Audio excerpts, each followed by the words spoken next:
Hey guys, just a quick video, sort of a benchmarking video for PCSX2, which is an emulator that runs PS2 games. I was under the impression that you needed a pretty beefy PC to play the PS2 emulator and Dolphin also, but I've had some good success with Dolphin and I'll probably do other videos. I usually played this PS2 emulator on my main gaming PC, which has an i7. It's pretty beefy, but I thought I'd give me low profile under the TV PC a chance. And here's the results. It runs at 1080p 60 frames per second. I can put any shaders on it, I can put anti-aliasing on it, I can just throw anything at it and it runs perfect. I did have to mess about with a few settings. I think I forced VSync on it because it ran at 60 frames per second, but at odd times it dropped to like 58 and then it jutted.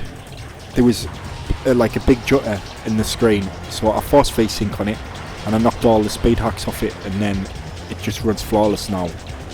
It's amazing, it's pretty awesome. So the CPU is i3 4170, which runs at 3.7 GHz. I haven't overclocked it yet. I'm amazed by all the great work they've done on these newer emulators like PCSX2 and Dolphin, which is the Wii and GameCube emulator. And Dolphin's always run good. They've done some amazing work on Dolphin. It runs games pretty flawless as well. And the GPU I'm running with it is the 750 Ti, the really low profile one. The case is laid flat and it fits right under the slot under my TV. I don't think it's as much bigger than an old VHS player, and it lays flat like that. I don't think it's that much bigger than like one of the old style PS3s. Lays flat and it's only 11 centimeters high, which is pretty small, and I needed a really small graphics card. I used to have a 6670 from AMD, but it was getting a bit old, so I upgraded to a 750 Ti, the smallest low profile one. I think it's about 9 centimeters high, the graphics card. It's really small. With that small size, I think it has a lower clock than the main 750 Ti's, but I've overclocked it anyway to match the other ones, so it doesn't really matter. And it doesn't need an extra power cable plugged into it, it just runs off the PCI. So if you were looking for a pretty good, cheap, small GPU for a really tiny case, the 750 Ti's for you, look for the really low profile one.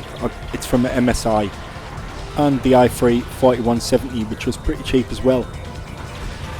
And this is Gradius 5.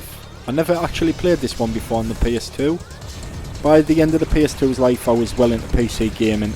I did pick up R-Type Final in 2004. This was 2005 and I don't think I saw it, so I never got it. I love me shmups.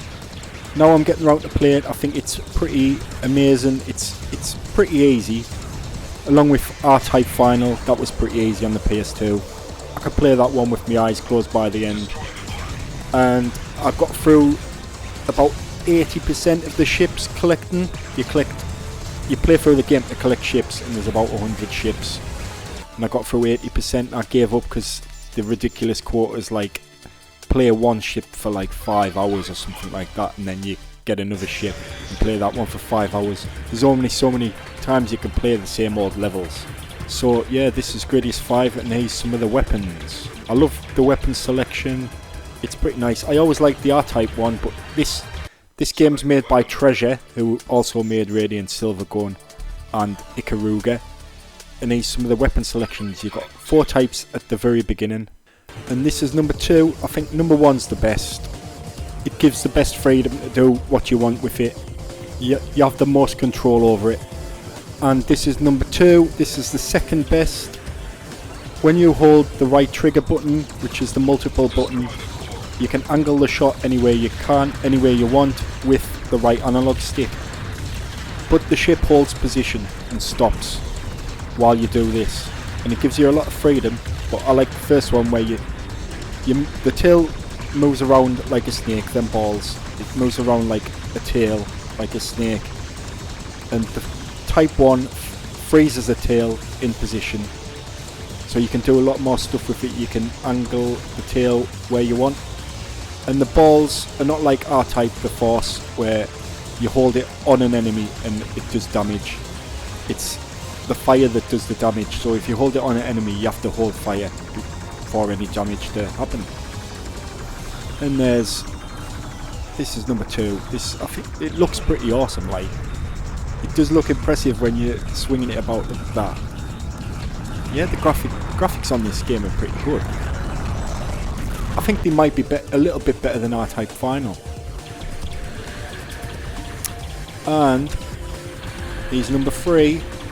So you've got the backwards double fire, and the multiple button does a spread of, there you go, see it spread, and you can pull them back in, and you can, with the trigger button, you can manipulate the spread, how far they spread out. It's okay if you're a beginner and you want better protection, but definitely go with the first one if you want to get far in the game. And here's number 4, and it just spins around. There's the double. You've got a double firing forward, and the multiples just spin around the ship. It gives you a bit of protection, but I don't think it's got that much advantage in the really later levels. And here's the laser. It looks quite impressive there, it looks beautiful. And this is Gradius 5 on the PS2. I would recommend this game if you're a shmup fan. I'd really recommend it. It's a pretty good game from Konami, but Treasure developed it. So it's got that Treasure Sailor quality. It is easy compared to the older games and compared to the old R-Type games, and R-Type Final was pretty easy too. So yeah, this is Mitsubishi over and out.